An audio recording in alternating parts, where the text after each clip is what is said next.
అద్భుతమైన అమరవీరుల స్తూపాన్ని నిర్మిస్తా అని చెప్పి ఈ రాష్ట్ర ముఖ్యమంత్రి గారు ప్రజలకు చెప్పడం జరిగింది. ఈ మాటలు నమ్మి నిజమే కదా, తెలంగాణ కోసం ఆత్మ బలిదానాలు చేసుకున్న బిడ్డల తల్లిదండ్రుల కుటుంబాలను ఈ రాష్ట్ర ప్రభుత్వం కల్వకుంట్ల చంద్రశేఖరరావు గారు ఆదుకుంటారని, ఆ అమరవీరుల కుటుంబాలను కడుపులో దాచుకొని చూసుకుంటారని తెలంగాణ సమాజం ఓట్లేసి చంద్రశేఖరరావు గారిని ముఖ్యమంత్రిని చేయడం జరిగింది. 3 సంవత్సరాలు పూర్తయిన 1569 మంది అమరవీరుల వివరాలను సేకరించలేకపోయింది.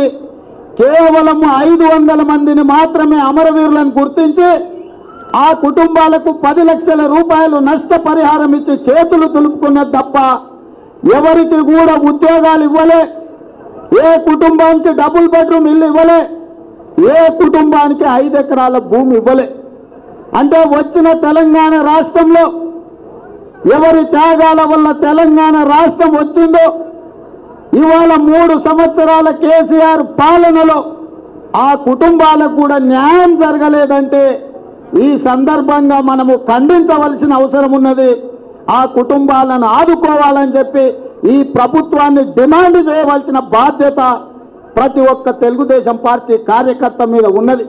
రాష్ట్రాన్ని దిగ్బంధం చేసి 20 లక్షల మంది విద్యార్థులు రోడ్డెక్కితే తెలంగాణ రాష్ట్రం వచ్చింది.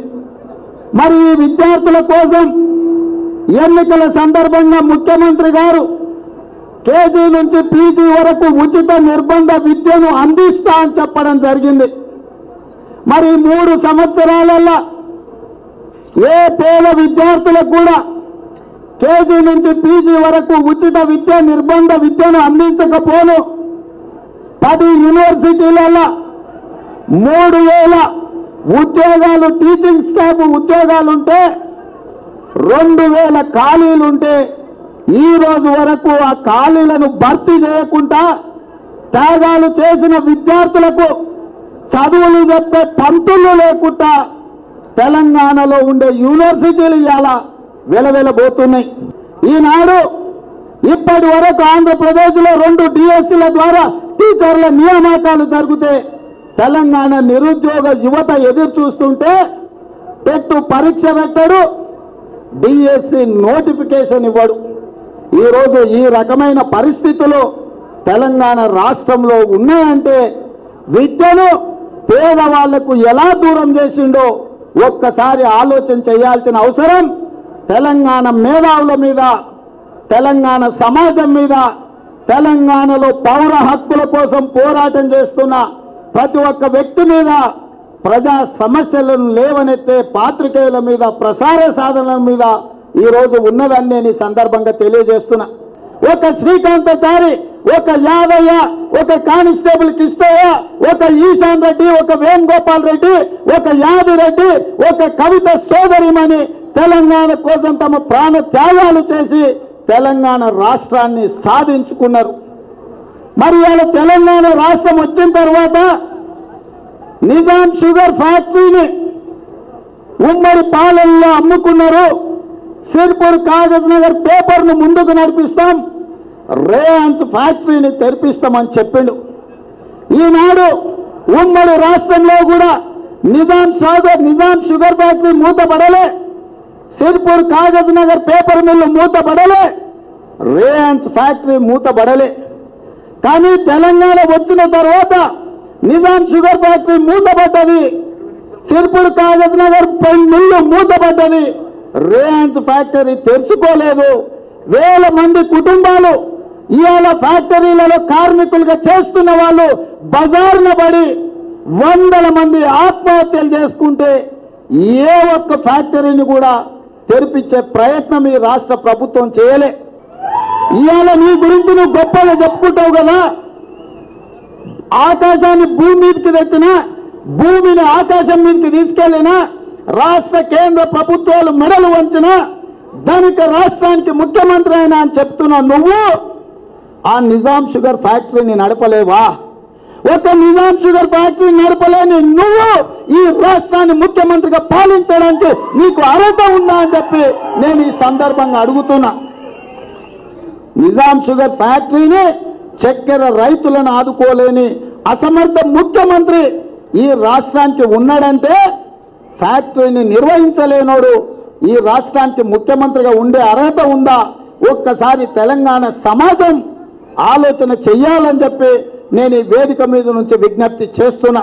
తెలంగాణ రాష్ట్రం వచ్చిన తర్వాత తెలంగాణ రాష్ట్ర సమితి అధికారంలోకి వచ్చి 3 సంవత్సరాలు అవుతుంది. 1000 కోట్ల రూపాయలు ఖర్చు పెడితే పాలమూరు ఎడారిగా మారిన పాలమూరులో 8 లక్షల ఎకరాలకు నీళ్లు వస్తాయంటే 3 ఏళ్లలో 150-200 కోట్ల రూపాయలు ఖర్చు పెట్టి పాలమూరు రైతుల నోట్లో మట్టి కొట్టిన నువ్వు పాలమూరు రంగారెడ్డి ఎత్తిపోతల ప్రాజెక్టు 60,000 కోట్లతో నిర్మిస్తామంటే మేము నమ్మాలనా? 3 ఏళ్లలో 1000 కోట్లు ఖర్చు పెట్టనోడు 60,000 కోట్లతోటి పాలమూరు రంగారెడ్డి ఎత్తిపోతల 10 లక్షల ఎకరాలకు నీళ్లు ఇస్తా అంటే పాలమూరు బిడ్డలు అమాయకులై ఉండొచ్చు, మంచోళ్ళు అయి ఉండొచ్చు, కానీ నీ మోసపు మాటలు నమ్మడానికి సిద్ధంగా లేరు అని చెప్పి నేను ఈ వేదిక మీద నుంచి తెలియజేస్తున్నా. ఇక మిర్చి రైతుల గురించి చెప్పాలంటే హృదయ విదారకం, వాళ్ళ ఆవేదన గురించి, వాళ్ళ అప్పుల గురించి చెప్పాలంటే 2.5 లక్షల ఎకరాలలో 60 లక్షల క్వింటాల మిర్చి పండితే 9,000 10,000 అమ్ముడు పోయిన మిర్చి ఒక్కసారిగా 3,000కు పడిపోతే టీఆర్ఎస్ ప్లీనరీ కోసం ఎనుమాముల మార్కెట్లో, ఖమ్మం మార్కెట్లో 3 రోజులు సెలవులు ఇస్తే దళారులు రైతుల బలహీనతను అడ్డం పెట్టి మార్కెట్లో కాకుండా బయట కాంటాలు పెట్టి 2,500కు అమ్ముతే అమ్ము, లేకపోతే ఉపాసం పండుకో అంటే కడుపు మండిన రైతులు ఈ ప్రభుత్వం మీద తిరగబడ్డారు. తిరగబడ్డ రైతులు నిరసన తెలిపితే ఆ రైతులను రౌడీలను అవమానించి వాళ్ళ మీద కేసులు పెట్టి వాళ్లకు మద్దతుగా నిలబడి ఒక భరోసా విశ్వాసాన్ని కల్పించే ప్రయత్నం చేసిన సోదరుడు సండ్ర వెంకట వీరయ్యను కూడా నాన్ బెయిలబుల్ సెక్షన్లో కేసులలో పెట్టడం జరిగింది. ఆనాడు గూండాలని చెప్పి తలమాసిన తుమ్మలు చెప్తే గూండాలు కాకుండా రైతులైతే కాళ్ళు మొక్తానే ఆయననే చెప్పిండు. 12 మంది మీద కేసులు పెడితే 11 మంది రైతులు, ఒక తెలుగుదేశం పార్టీ శాసనసభ్యుడు, అందులో 7 మంది టీఆర్ఎస్ క్రియాశీలక సభ్యత్వం ఉన్న వాళ్ళ పార్టీ కార్యకర్తలు. వాళ్ళను పట్టుకొని రౌడీలు అని చెప్పి ఈ ప్రభుత్వం అవమానించింది. వాళ్ళు అడిగింది ఏందా అంటే, పండించిన పంటకు గిట్టుబాటు ధర ఇవ్వండి మహాప్రభు, దళారులు మమ్మల్ని దోసుకుంటుండ్రు, మీరు అడ్డుకోండి, మమ్మల్ని కాపాడండి అని చెప్పి వాళ్ళు అడిగినరు.